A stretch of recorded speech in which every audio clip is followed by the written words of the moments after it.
उस मीटिंग की बात करते हैं जिसके खत्म होने के बाद अब आतंकवाद को मिट्टी में मिलाने का काउंटडाउन शुरू हो चुका है। पहलगाम आतंकी हमले के बाद भारत और पाकिस्तान के बीच तनाव का चैप्टर नेक्स्ट स्टेज पर है। प्रधानमंत्री नरेंद्र मोदी का अगला कदम क्या होगा, पूरी दुनिया की नजरें इसी पर टिकी हुई हैं और आज प्रधानमंत्री मोदी ने उस नेक्स्ट स्टेप को सामने रख दिया है, यानी कि पाकिस्तान पर अब आक्रमण होगा और मोदी ने अपना मैसेज क्लियर कर दिया है। आज पीएम मोदी ने आतंकवाद से निपटने के लिए तीनों सेनाओं को खुली छूट दे दी है, पूरी तरीके से फ्री हैंड दे दिया है, यानी टारगेट, समय और तरीका ये तीनों ही सेनाएं तय करेंगी। प्रधानमंत्री मोदी की मीटिंग की फुल डिटेल्स आपको आइए कुछ पॉइंट्स में समराइज कर देते हैं जो कि मोदी ने सेना से कही है। आतंकवाद का पूरी तरीके से खात्मा करेंगे, सबसे अव्वल बात। सेना अपने तरीके से जवाब दे, यानी कि सेना को फ्री हैंड। सेना टारगेट अपने हिसाब से चुने, यानी हमला कहां करना है यह भी तय सेना करेगी। और पीएम मोदी ने तीनों सेनाओं के प्रमुख NSA Ajit Doval, chief of defence staff Anil Chauhan के साथ हाई लेवल मीटिंग की और इस मीटिंग के कुछ ही देर बाद गृह मंत्री अमित शाह और आरएसएस प्रमुख मोहन भागवत पीएम आवास पहुंचे। पहले जरा ये तस्वीर देखिए। ये तस्वीर है उस हाई लेवल मीटिंग की जहां पर चीफ ऑफ डिफेंस स्टाफ मौजूद है, जहां पर एनएसए मौजूद है, जहां पर तीनों सेनाओं के प्रमुख मौजूद हैं और इस हाई लेवल मीटिंग को चेयर कर रहे हैं देश के प्रधानमंत्री नरेंद्र मोदी। प्रधानमंत्री मोदी ने साफ कर दिया है कि आतंकवाद को करारा झटका देना हमारा राष्ट्रीय संकल्प है। हमें भारतीय सशस्त्र बलों की पेशेवर क्षमताओं में पूरा विश्वास है और आतंकवाद के खिलाफ कार्रवाई के तरीके, लक्ष्य और समय सेना तय करे। पहलगाम हमले के बाद से सैन्य बलों को हाई अलर्ट पर रख दिया गया है। लाइन ऑफ कंट्रोल और साथ ही जो इंटरनेशनल बॉर्डर्स हैं वहां पर स्पेशल यूनिट्स को ऑपरेशनल रेडीनेस मोड में रखा गया है, यानी किसी भी वक्त कैसी भी जरूरत पड़ती है तो आप तैयार रहें। बीते 7 दिन में 7 बड़ी मीटिंग्स और पाकिस्तान के खिलाफ एक्शन प्लान जरा आप समझिए। 29 अप्रैल 2025 को गृह मंत्री अमित शाह से प्रधानमंत्री मोदी की मुलाकात होती है। सेना प्रमुखों से पीएम मोदी की मुलाकात हुई, जहां पर चीफ ऑफ डिफेंस स्टाफ और साथ ही एनएसए बैठक का हिस्सा रहे। 28 अप्रैल को रक्षा मंत्री राजनाथ सिंह और आर्मी चीफ की बैठक हुई। रक्षा मंत्री राजनाथ सिंह और प्रधानमंत्री मोदी की यह बैठक रही। फिर 27 अप्रैल को रक्षा मंत्री और चीफ ऑफ डिफेंस स्टाफ यानी कि अनिल चौहान की बैठक हुई और सुरक्षा से जुड़े हुए मुद्दों पर सीडीएस के साथ चर्चा की। 26 अप्रैल रक्षा मंत्री और सेना प्रमुख की बैठक। सेना प्रमुख ने एलओसी की क्या स्थिति है इसकी जानकारी दी। 25 अप्रैल फैसला लिया गया, बड़ा फैसला, सिंधु जल संधि को लेकर अहम बैठक। अमित शाह, सीआर पाटिल इस बैठक का हिस्सा बने और 24 अप्रैल को अमित शाह और द्रौपदी मुर्मू, या राष्ट्रपति द्रौपदी मुर्मू, जिनकी मुलाकात हुई, जिसमें विदेश मंत्री एस जयशंकर भी शामिल हुए। और फिर 23 अप्रैल को जब दिल्ली में सीसीएस की बैठक हुई तो उन महत्वपूर्ण फैसलों का ऐलान किया गया जिसमें से एक सिंधु जल समझौता रहा। प्रधानमंत्री मोदी की अध्यक्षता में यह बैठक हुई और उसके बाद ऐलान किया गया कि कौन से फैसले भारत सरकार डिप्लोमेटिक लेवल पर आतंकिस्तान के खिलाफ लेने वाली है। इसी बीच खुलासा यह हुआ है कि पाकिस्तान अपने न्यूक्लियर हथियारों को मसरूर एयरबेस जो कि कराची के पास मौजूद है वहां पर तैनात कर सकता है और इन हथियारों को मिराज 3 और मिराज 5 जैसे लड़ाकू विमानों से लॉन्च किया जा सकता है। इसके अलावा रिपोर्ट में 5 प्रमुख मिसाइल अड्डों का भी जिक्र है। हिंदुस्तान के रिवेंज वाले खौफ से पाकिस्तान सहमा हुआ है। बारूदी कोहराम के डर से पाकिस्तान की नींद हराम हो चुकी है और पाकिस्तान ही नहीं, पाकिस्तान ऑक्यूपाइड कश्मीर में भी शहबाज शरीफ सरकार और सेना का खूब जमकर विरोध हो रहा है। क्या पाकिस्तान फिर से टूटने की कगार पर है? यह सवाल इसीलिए है क्योंकि जिस तरीके से पाकिस्तान के सेना प्रमुख असीम मुनीर अपनी ही आवाम के निशाने पर है। भारत और पाकिस्तान के आर्मी चीफ की अगर हम बात करें तो पहलगाम आतंकी हमले के बाद से ही भारतीय सेना के army chief general Upendra Dwivedi action में है।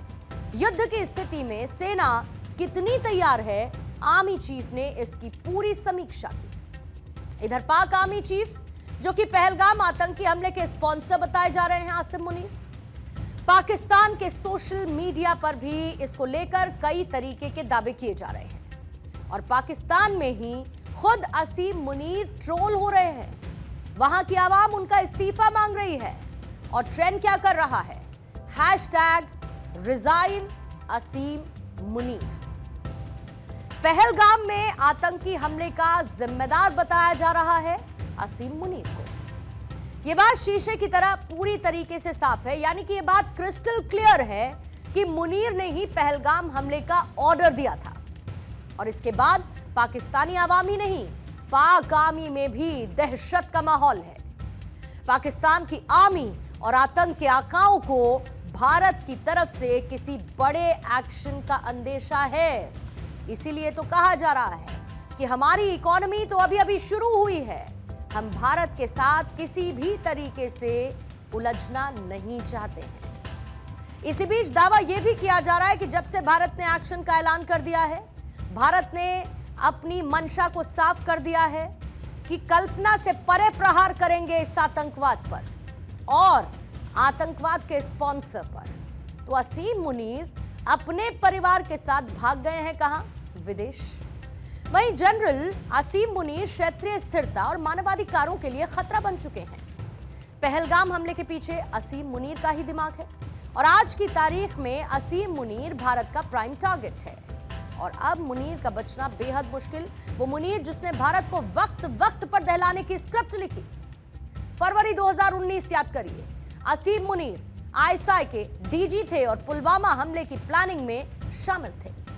जम्मू कश्मीर में कई हमलों के पीछे मुनीर का ही दिमाग था। अगर आंकड़ों पर नजर दौड़ाएंगे तो कुछ हमलों की तारीखें आइए आपके सामने रख देते हैं। मई 2024 जयपुर के एक पर्यटक जोड़े पर आतंकियों ने गोलीबारी की जिसमें दोनों घायल हुए। जून 2024 जम्मू में हिंदू तीर्थयात्रियों की बस पर आतंकियों ने हमला किया जिसमें 9 नागरिक मारे गए थे।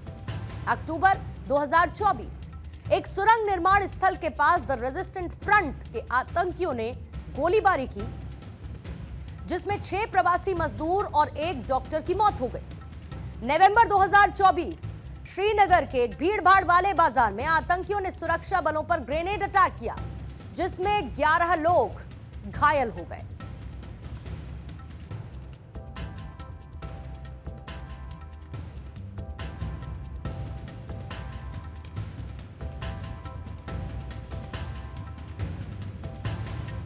जनवरी 2023 राजौरी में आतंकियों ने घर में घुसकर गोलीबारी की जिसमें 4 लोग मारे गए थे। अप्रैल 2023 पुंछ के मेंढर सेक्टर में बड़ा हमला, 5 जवान इसमें शहीद हुए। मई 2023 राजौरी सेक्टर में एक ऑपरेशन के दौरान सेना के पैरा ट्रूपर की मौत हुई। जून 2024 रियासी का हमला, यात्री बस पर हमला हुआ जिसमें 9 यात्री मारे गए जिसका जिक्र भी मैंने किया। द रेजिस्टेंट फ्रंट ने इस हमले की जिम्मेदारी ली थी और इसी बीच पाकिस्तान के चीफ ऑफ स्टाफ कमेटी के चेयरमैन शमशाद मिर्जा ने अपने ही देश की पोल को खोलकर रख दिया और आर्मी चीफ जनरल असीम मुनीर के एक स्टेटमेंट पर आपत्ति जताई है। असीम मुनीर ने हाल ही में भारत पाकिस्तान बंटवारे और हिंदू मुस्लिम को लेकर एक बयान दिया था। शमशाद मिर्जा ने इस बयान को लेकर असीम मुनीर को आड़े हाथों लिया और यह दावा किया कि असीम मुनीर के भाषण की वजह से आतंकी संगठनों ने पहलगाम नरसंहार को अंजाम दिया। अब भारत और पाकिस्तान के बीच बहुत ज्यादा तनाव बढ़ गया है। ये दोनों देश जंग की कगार पर पहुंच सकते हैं। तो क्या माना जाए, हिंदुस्तान के टारगेट पर हाफिज सईद, मौलाना मसूद अजहर की जगह पाकिस्तान का आर्मी चीफ जनरल असीम मुनीर है। पाकिस्तान आर्मी चीफ जनरल असीम मुनीर भारत ही नहीं बल्कि दुनिया के लिए भी खतरा बनता जा रहा है। खुफिया सूत्र बताते हैं कि जनरल मुनीर की इस्लामिक कट्टरपंथी मानसिकता के लिए अब उनकी अपने ही देश में आलोचना होने लगी है। मुनीर के सैन्य प्रमुख रहते हुए पाकिस्तान तबाही की ओर बढ़ रहा है।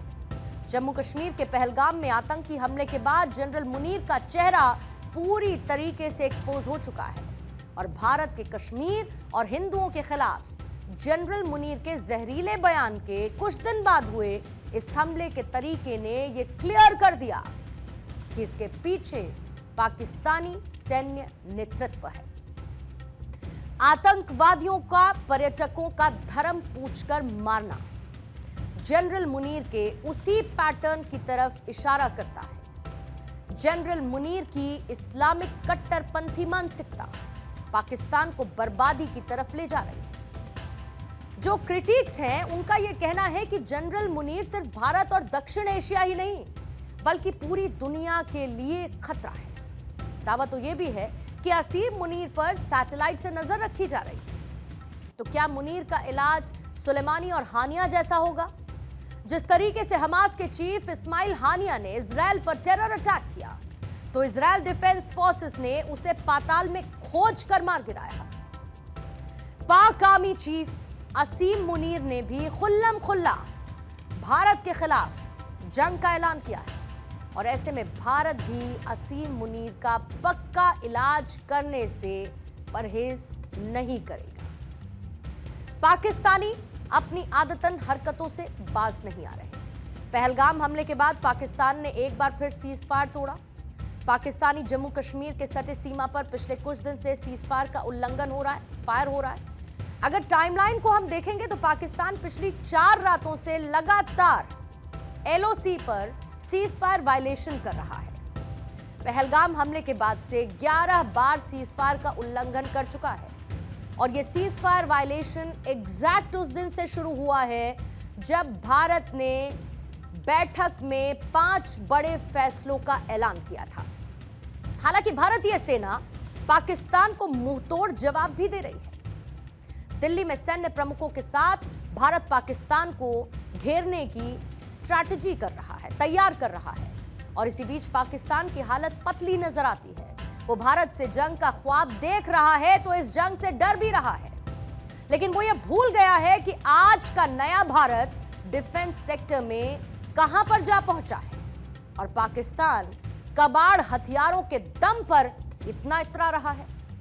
सेना और हथियारों पर खर्च के मामले में भारत के सामने यह मुल्क कहीं पर भी टिकता नहीं है। भारत पाकिस्तान के रक्षा बजट को आप समझिए और इससे तस्वीर बिल्कुल साफ हो जाएगी। साल 2024-25 के लिए लगभग 74 अरब डॉलर भारत का बजट रहा, जो कि कुल सेंट्रल बजट का 12.9% और देश की जो अनुमानित जीडीपी है उसका 1.89% है। वहीं पाकिस्तान का रक्षा बजट 24-25 के लिए लगभग 7.6 अरब डॉलर का, जो कि पिछले साल के 1804 अरब डॉलर की तुलना में 15% अधिक है। भारत का सैन्य खर्च 2024 में 86.1 अरब डॉलर था, जबकि पाकिस्तान का केवल 10.2 अरब डॉलर। इसी बीच चीन का सैन्य खर्च भी 7% बढ़कर 314 अरब डॉलर हुआ। सिप्री की ताजा रिपोर्ट ये कहती है कि साल 2024 में भारत का सैन्य खर्च पाकिस्तान के मुकाबले लगभग 9 गुना अधिक रहा है। स्वीडन की रिसर्च एजेंसी की रिपोर्ट में यह दावा किया गया है कि रिपोर्ट पहलगाम हमले को लेकर दोनों देशों के बीच बढ़ते हुए तनाव के बीच आई है। भारत में डिफेंस प्रोडक्शन पिछले 10 साल में करीब 3 गुना बढ़ा है। साल 2014-15 में जो डिफेंस प्रोडक्शन महज 46,429 करोड़ था, वो साल 2023-24 में बढ़कर 1,27,265 करोड़ रुपए तक जा पहुंचा है। साल 2029 के लिए डिफेंस प्रोडक्शन का टारगेट 3 लाख करोड़ का रखा गया है। साल 2014-15 का आंकड़ा देखिए, 23-24 का देखिए और 29 तक हम कहां पर अपनी डिफेंस पावर को मजबूती देंगे, कहां तक हम डिफेंस प्रोडक्शन को बढ़ाएंगे। प्रधानमंत्री मोदी का रक्षा मंत्र आज दुनिया की रक्षा कर रहा है। यह मोदी का ही कमिटमेंट है कि आज देश उन देशों के साथ 56 इंच का सीना लेकर खड़ा है जिनकी हथियारों की दुनिया में बादशाहत हुआ करती थी। और यह मोदी का ही संकल्प है कि भारत आज अमेरिका से लेकर आर्मेनिया तक को अपने हथियार बेच रहा है। पुराना भारत डिफेंसिव था, नया भारत ऑफेंसिव डिफेंस पर विश्वास करता है, क्योंकि अब वक्त, हालात, जज्बात बदल चुके हैं। अब नरेंद्र मोदी का नया भारत है, जहां पर दुश्मन को मौका नहीं दिया जाता, ठोका जाता है।